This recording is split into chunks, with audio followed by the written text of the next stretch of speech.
NCERT CBSE class 9 maths हमारा chapter है, chapter number 12 statistics. और उसमें हम लोग क्लास 2 में आगे बढ़ते हैं। फ्रीक्वेंसी पॉलीगन क्या होता है? तो एक्चुअली ये कोई ऐसा पॉलीगन नहीं है, ठीक है। तो हम लोग एक एग्जांपल देखते हैं। Consider the marks out of 100 obtained by 51 students of a class in a test. तो हमारे पास मार्क्स है, इक्वल इंटरवल्स है, कोई दिक्कत नहीं है हमारे पास, नंबर ऑफ स्टूडेंट्स गिवन है। तो इसमें सबसे अच्छा क्वेश्चन है हमारे पास, draw a frequency polygon corresponding to this draw a frequency polygon corresponding to this frequency distribution table NCERT solved example। एक बार आप इसे ट्राई करिए। तो यहाँ पर हम लोग देखते हैं, सबसे पहले हम लोग इसमें हिस्टोग्राम बनाते हैं, ठीक है। हिस्टोग्राम के लिए पहले यहाँ पर टेबल लिख दिया। तो अब हम लोग हिस्टोग्राम बना लिए। हिस्टोग्राम बनाने के बाद ये नंबर ऑफ स्टूडेंट्स हो गए और यहाँ पर आप मार्क्स है, हाँ मार्क्स है तो आप मार्क्स लिख सकते हैं। तो हिस्टोग्राम बनाने के बाद ये जो आपका रेक्टेंगल है इसका मिड पॉइंट लीजिए, ठीक है। इसका मिड पॉइंट लीजिए, सबका मिड पॉइंट ले लीजिए, ठीक है। पर यहाँ होगा, पर इसको हम लोग को पूरा यहाँ तक ज्वाइन करना पड़ता है ताकि एक ऐसे पॉलीगन हमारे पास बन जाए पूरा यहाँ तक। तो हम लोग क्या करते हैं, इसको ना क्या करते हैं, ये जो हमारे पास 0 से 10 इंटरवल है, तो हम लोग 0 से एक -10 इंटरवल लेते हैं, एक इंटरवल पीछे। उसका मिड पॉइंट हमारे पास क्या हो जाएगा, ये हो जाएगा -5, ठीक है, यहाँ पर हो जाएगा। फिर हम लोग क्या करेंगे, ये जो हमारे पास बी था, ठीक है, फिर बी को हम लोग इस पॉइंट तक जोड़ देंगे। इसको ए नहीं बोलेंगे, जब ये वाई एक्सिस को जहाँ काटेगा उसको ए बोलेंगे। तो पॉलीगन हमारे यहाँ ए से शुरू होगा, ठीक है। तो यहाँ से हम लोग एक से ज्वाइन करेंगे, फिर मिड पॉइंट्स को स्ट्रेट लाइन से हम लोग ज्वाइन करते रहेंगे, ठीक है। तो ऐसे करके हमारे पास पॉलीगन आएगा। ठीक उसी तरह यहाँ पर हम लोग रुक जाएंगे, इसके बाद तो कोई और पॉइंट है नहीं। तो एक इंटरवल हम लोग और ले लेंगे, 90 to 100, तो 100 से 110, तो उसके बीचों बीच में एक पॉइंट यहाँ रखेंगे और के को उस पॉइंट से हम लोग ऐसे जोड़ देंगे। तो यहाँ से पॉलीगन हमारा ए से शुरू होगा और हमारा एल पर ख़त्म होगा, ठीक है। अच्छा, यहाँ पर ओ भी ले लेंगे, ठीक है। तो यहाँ से होगा फिर ये ओरिजिन से, तो ओ से शुरू होगा हमारा, ठीक है। तो ओ से ए से बी, बी से सी से D, E F G H I J K और एल। तो ये हमारा polygon, therefore O A B C D E F G H I J K L is the frequency polygon. Frequency polygons can also be drawn independently without drawing histograms. तो हमारे पास जो frequency polygons है उसको हम लोग बिना histogram draw किए भी बना सकते हैं, ठीक है।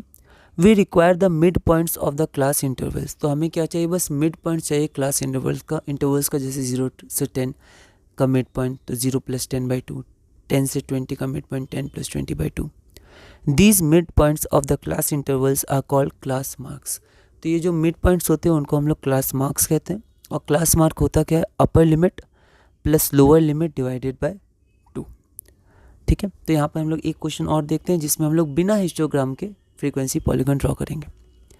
इन a city the weekly observations made in a study on the cost of living index are given in the following table. तो कॉस्ट ऑफ लिविंग इंडेक्स है और नंबर ऑफ वीक्स है। तो यहाँ पर हमारे पास क्वेश्चन है, draw a frequency polygon for the data without constructing a histogram. तो बिना हिस्टोग्राम को कंस्ट्रक्ट किए आपको डायरेक्ट फ्रीक्वेंसी पॉलीगन को ड्रॉ करना है। एनसीईआरटी सॉल्व एग्जांपल है, एक बार आप इस क्वेश्चन को ट्राई करिए, फिर हम लोग आगे बढ़ते हैं। तो यहाँ पर मैंने फिर से टेबल बनाया, कॉस्ट ऑफ लिविंग और नंबर ऑफ वीक्स, पर यहाँ क्लास मार्क भी निकाल लिया। लोअर लिमिट 140 से 150 जो हमारे पास इंटरवल है, इसके लिए लोअर लिमिट हो जाएगी 140 और अपर लिमिट हो जाएगी 150। तो 140 + 150 डिवाइडेड बाई 2 जो कि हमारा हो जाएगा 145। उसी तरह 150 से 160 में 155, 160 से 170 में 165, ये हमारा क्लास मार्क हो गया, ये हमारा नंबर ऑफ वीक्स हो गया। अब हमें क्या करना है, तो अब हमें सिर्फ पॉइंट्स निकालने हैं, 145 और 5 कहाँ पर है, 155 और 10 कहाँ पर है। तो अब हम लोग एक वाई एक्सिस पे ये नंबर ऑफ वीक्स कर लेंगे, एक्स एक्सिस पे ये कर लेंगे, ठीक है। तो यहाँ देखिए, अब शुरू कहाँ से करेंगे, तो 145 है और 145 है तो हमें एक इंटरवल पीछे भी जाना है, मतलब 130 से 140 तक, ताकि पॉलीगन को पूरा कर सके। तो इसका क्लास मार्क 135 होगा और एक नीचे भी जाना है, मतलब 200 से 210, इसका क्लास मार्क 205 होगा। तो हम लोग 135 से शुरू करेंगे, 0 से शुरू नहीं करें तो हम लोग एक किंक लगा देंगे या ब्रेक लगा देंगे।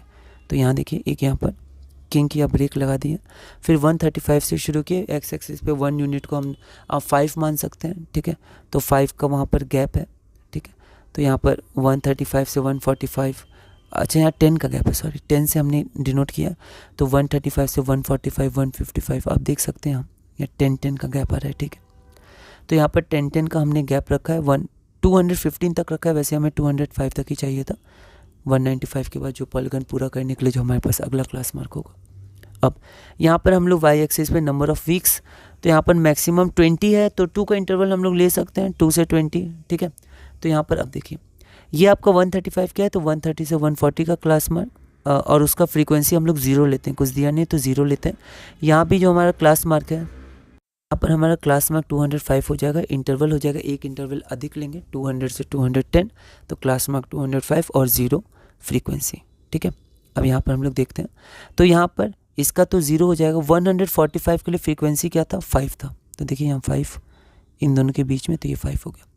155 के लिए फ्रीक्वेंसी 10 होगा, 10 है वैसे 29, ये पॉइंट हमने प्लॉट किया और फिर इसको हमने ज्वाइन कर दिया, तो ये हमारा हिस्टोग्राम बन गया, ठीक है। द रिजल्टेंट फ्रीक्वेंसी पॉलीगन, या हम बोल सकते हैं फ्रीक्वेंसी पॉलीगन ए से शुरू हो रहा है, तो यहाँ पर 0 से नहीं, ओ से नहीं करेंगे क्योंकि ए से ही शुरू हो रहा है यहाँ पर सबसे नीचे, और एच से ख़त्म हो रहा है, तो ABCD EFG H। अगला देखते हैं, frequency polygons are used when the data is continuous and very large. तो जब हमारे पास डेटा होता है वो कंटिन्यूस होता है और लार्ज होता है, बहुत लार्ज होता है, तो हम लोग फ्रीक्वेंसी पॉलीगन्स का यूज़ करते हैं। It is very useful for comparing to different sets of data of the same nature. For example, तो डेटा अगर सेम नेचर का है और अलग अलग सेट्स हैं, तो हम लोग फ्रीक्वेंसी पॉलीगन बहुत इंपॉर्टेंट होता है। एक ही ग्राफ में हम लोग 2-3 फ्रीक्वेंसी पॉलीगन्स को ड्रॉ करके कंपेयर कर सकते हैं।